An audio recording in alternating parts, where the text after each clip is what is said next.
Hello everyone, welcome to my study centre. আজকে আমি মাধ্যমিক 2024 মানে ক্লাস 10-এর ভূগোল বইটা থেকে বর্জ্য ব্যবস্থাপনা চতুর্থ অধ্যায়ের কোশ্চেন দেবো।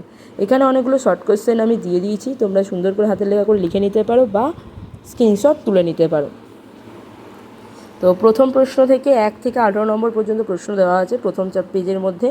তো তোমরা তুলে নেবে। যেমন ডট কী প্রকার বর্জ্যের উদাহরণ? কৃষি। ফ্লাই অ্যাশ কী প্রকার বর্জ্যের উদাহরণ? কৃষি। বৈজ্ঞানিক পদ্ধতিতে কোনো ব্যবহৃত দ্রব্যকে পুনরায় মিশিয়ে নেওয়ার জন্য কী বলা হয়? পুনর্ব্যবহার বলা হয়। তো এই প্রশ্নগুলো তোমরা করে নেবে। তারপরে ভাঙা হলো কী প্রকার? এটা হবে জৈব ভঙ্গুর। হিরোশিমা নাগাসাকি নিষ্ক্রিয় বোম কী হবে? বিহীন বর্জ্যের উদাহরণ। একটি গ্যাসীয় বর্জ্যের উদাহরণ কী হবে? জীবাশ্ম জ্বালানি। এটি তরল বর্জ্যের উদাহরণ কী হবে? কীটনাশক মিশ্রিত জল। এটি কঠিন বর্জ্যের উদাহরণ কী হবে? হাসপাতালের ব্যবহৃত সিরিঞ্জ। আর একটি পরিবেশ বন্ধিত হবে কি? এটা ঠিক আছে। এরপরে আসছে আমাদের অতি সংক্ষিপ্ত কোশ্চেন, যেখানে আছে 1 থেকে 13 পর্যন্ত প্রশ্নগুলো রয়েছে। যেমন জৈব পদার্থের ফলে উৎপন্ন সারকে কী বলে? এটা জৈব সার হবে। দুটি তেজস্ক্রিয় বর্জ্যের উদাহরণ কী হবে? কার্বনের 14। এই প্রশ্নগুলো তোমরা করে নেবে। দুটি চিকিৎসা বর্জ্যের উদাহরণ কী হবে? মৃত। এগুলো সব। তারপরে আছে দেখো গৃহস্থালী ব্যবহৃত দুটি কঠিন বর্জ্যের উদাহরণ কি?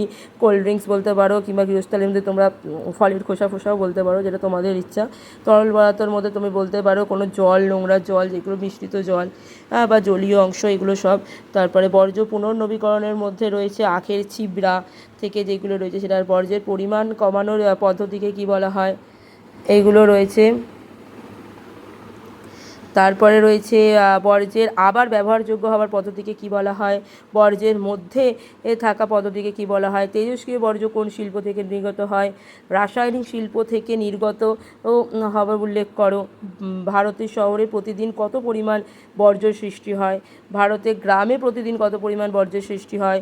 তারপর আছে তৈল শোধনাগার থেকে অসম্পূর্ণ যে পরে রয়েছে যে জৈব শোধনাগার থেকে অসম্য দহনের ফলে উদ্ভূত কণাকে কী বলা হয়? কয়লার দহনে সৃষ্ট যে সূক্ষ্ম যৌনবীক্ষণ মাত্রকে কী বলা হয়? ঠিক আছে। তারপরে সংস্কৃত ভিত্তিক কোশ্চেন, মানে একটু বড় প্রশ্ন আছে, সেগুলো তোমরা ভালো করে করবে।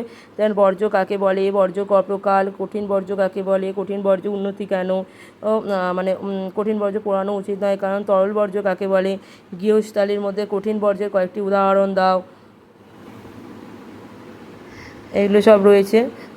তারপরে রয়েছে গৃহস্থালী তরল বর্জ্যের উদাহরণ দাও। এগুলো সব তোমরা স্ক্রিনশট তুলে নিতে পারো বা লিখে নিতে পারো। তারপরে রয়েছে বর্জ্য ও যে কীভাবে জীবাণুমুক্ত হয়। তারপর গ্যাসীয় বর্জ্য কাকে বলে? তারপরে এই প্রশ্নগুলো তোমরা ভালো করে লিখে নেবে। ছোটো ছোটো শর্ট কোশ্চেন আছে, তোমরা পারলে কোশ্চেনগুলোকে লিখেও নিতে পারো আর স্ক্রিনশট তুলে নিতে পারো।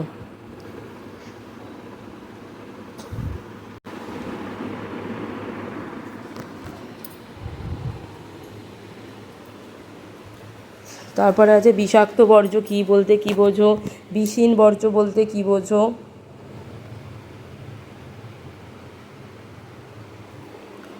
তারপরে রয়েছে ই বর্জ্য কাকে বলে? আর একটা রয়েছে তোমাদের বায়োডিগ্রেডেবল ওয়েস্ট কী? এই প্রশ্নগুলো ছোটো ছোটো আছে, আমি শুধু প্রশ্ন বলে দিচ্ছি, অ্যান্সারগুলো তোমরা করে নেবে। তো নন বায়োডিগ্রেডেবল ওয়েস্ট কী?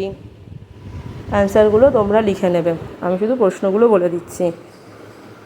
তারপরে রয়েছে জৈব বর্জ্য কাকে বলে? তারপরে রয়েছে জীব অবিশ্লেষ্য বর্জ্য, যেটা বলে দিলাম। তারপরে জৈব বর্জ্য আছে। তারপরে একটা ওয়েস্ট কাকে বলে রয়েছে। বর্জ্য ব্যবস্থাপনা কাকে বলে রয়েছে। এগুলো তোমাদের সব শর্ট কোশ্চেন রয়েছে, যেগুলো তোমাদের আসতে পারে। বিওডি কি?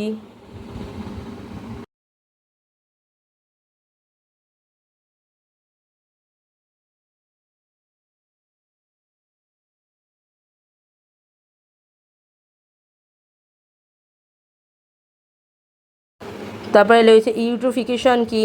তারপরে টেক ব্যাক পলিসি কাকে বলে?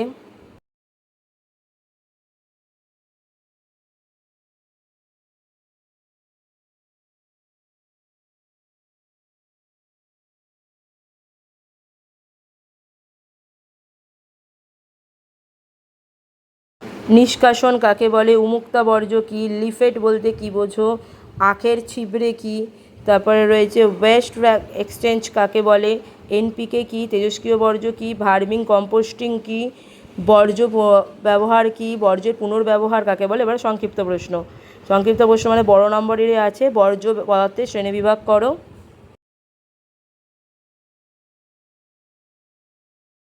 বর্জ্য পদার্থের বৈশিষ্ট্যগুলি উল্লেখ করো।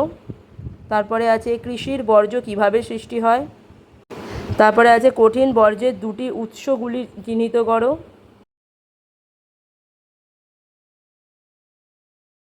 তারপরে শিল্প বর্জ্যের নানা উৎস সমূহের উল্লেখ করো। তারপরে আছে তরল বর্জ্য কিভাবে সৃষ্টি হয়। তারপরে রয়েছে চিকিৎসা সংক্রান্ত বর্জ্য কিভাবে সৃষ্টি হয়। পরিবেশের ওপর বর্জ্যের প্রভাব আলোচনা করো।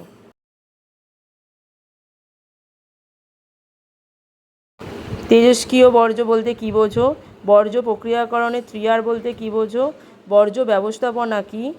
আর একটা রয়েছে বর্জ্যের প্রয়োজনীয়তা উল্লেখ করো। আর একটা স্পোর্টিং বলতে কী বোঝো। স্ক্রাবার সম্পর্কে লেখো। ল্যান্ডফিলিং পদ্ধতি কী। নিষ্কাশন পদ্ধতির বিভিন্ন ধাপগুলি আলোচনা করো। ফ্লাই অ্যাশ কী। সমপ্রক্রিয়াকরণ শিক্ষার্থীর ভূমিকা কী। নাগরিক সচেতনতার বর্জ্যের ব্যবস্থাপনা আর জৈব ভঙ্গুর অজৈব ভঙ্গুরের মধ্যে পার্থক্য। আশা করি তোমরা সব করে নিয়েছো। তো আবার পরের ভিডিওতে দেখাবে। আজকের জন্য টাটা।